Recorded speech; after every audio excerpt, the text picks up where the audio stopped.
Assalamualaikum warahmatullahi wabarakatuh. Nama saya Septian Nenda Maizar dengan NPM 2105111001043. Mata kuliah Ilmu Ukur dan Pemetaan Hutan.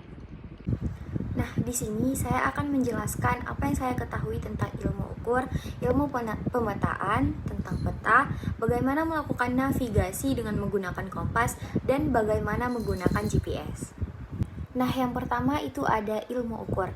Ilmu ukur adalah bagian dari ilmu geodesi yang mempelajari cara pengukuran di permukaan bumi dan di bawah tanah untuk berbagai keperluan seperti pemetaan dan penentuan posisi relatif pada daerah yang relatif sempit, sehingga unsur kelengkungan permukaan bumi dapat diabaikan.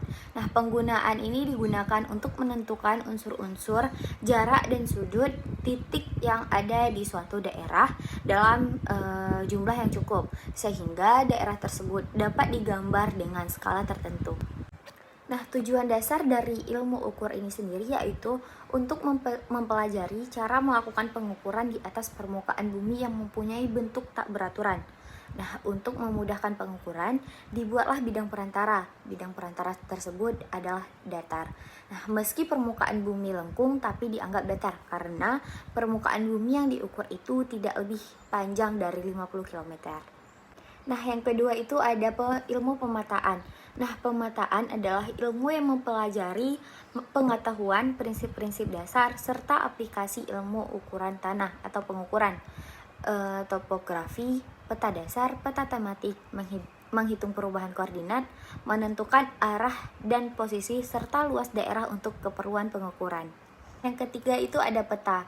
Peta adalah gambaran permukaan bumi yang diproyeksikan ke bidang datar dengan skala tertentu, merupakan gambaran suatu keadaan yang diperkecil dari ukuran sebenarnya.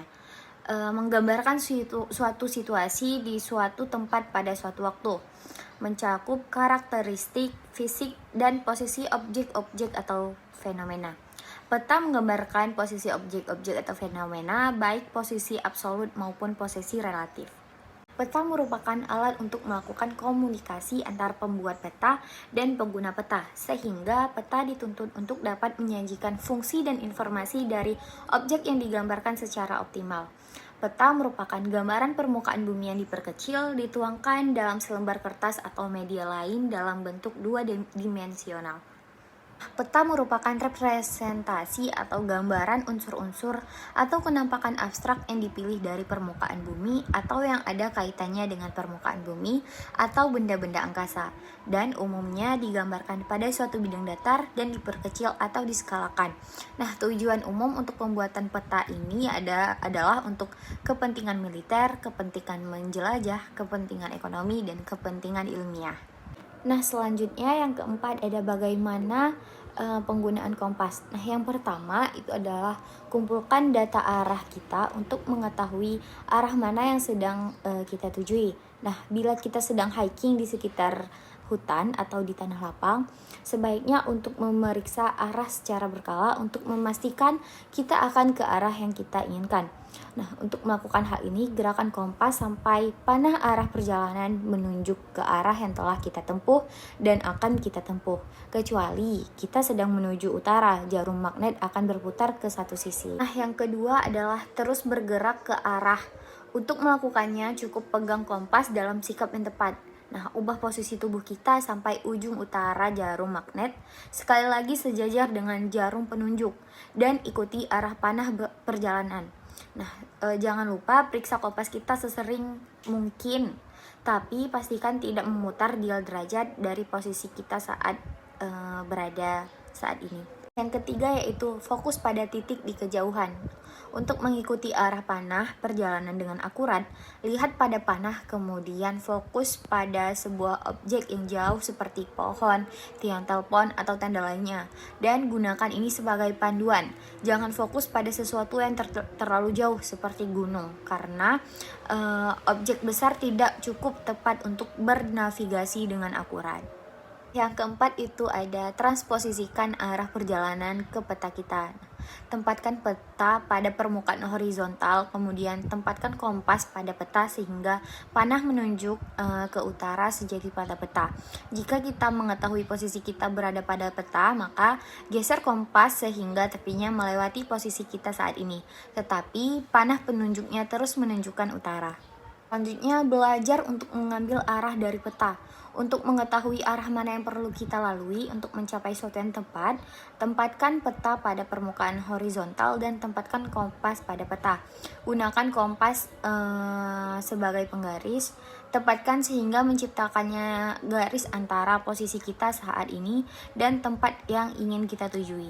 Yang terakhir, gunakan arah baru untuk bernavigasi. Caranya, pegang kompas secara horizontal di depan kita dengan arah panah perjalanan menunjuk menjauh dari kita. Lalu gunakan panah ini untuk memandu kita ke tujuan yang ingin kita tuju.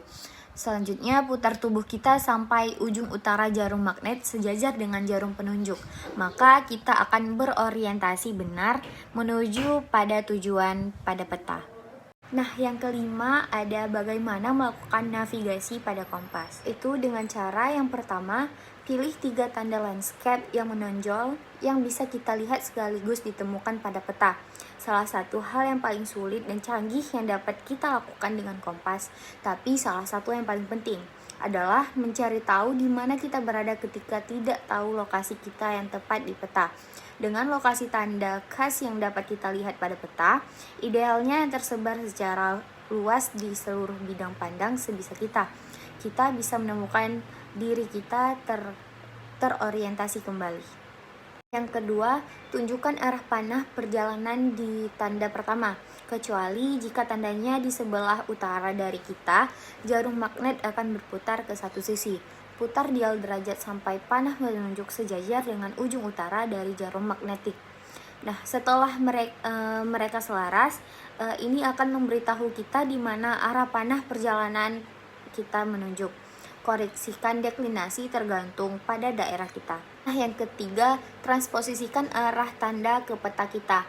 Tempatkan peta kita pada permukaan horizontal dan kemudian tempatkan kompas pada peta sehingga panah penunjuk menunjuk ke utara sejati pada peta.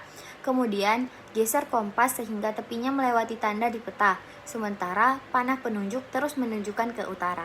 Yang terakhir, triangulasikan posisi kita. Caranya, tarik garis sepanjang tepi kompas dan melalui perkiraan posisi kita. Ini adalah garis yang pertama dari 3 garis yang akan kita tarik untuk menemukan posisi kita dengan membentuk segitiga dengan 2 tanda lainnya. Nah, yang terakhir, bagaimana menggunakan GPS pada Android? Cara yang pertama adalah tentunya kita harus mempunyai HP Android yang sudah menginstal aplikasi Gmaps dan jangan lupa untuk menghidupkan lokasi pada HP kita. Lalu yang kedua, bukalah aplikasi Gmaps yang telah kita download, lalu akan muncul halaman dasar GPS yang menunjukkan lokasi. Biasanya lokasi kita berada di tengah dan seluruh jalan dan markah tanah besar yang berada di dekat kita. Nah, cara selanjutnya yaitu klik My Location pada GPS menggunakan Android kita sebagai memiliki iPad, dan ada juga yang memiliki pemutar jeriji dan tombol. Klik tombol bergambarkan kompas pada navigasi atau garis bidik untuk menunjukkan lokasi kita sekarang.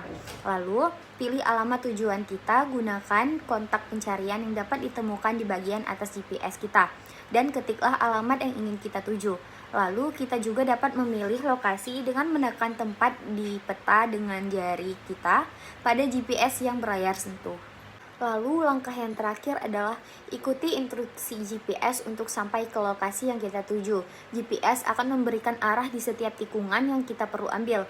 Jangan khawatir jika kita salah mengambil jalan karena sebagian besar GPS akan memberi kita jalan baru untuk kembali ke jalur yang tepat. Baik, sekian dari saya. Assalamualaikum warahmatullahi wabarakatuh.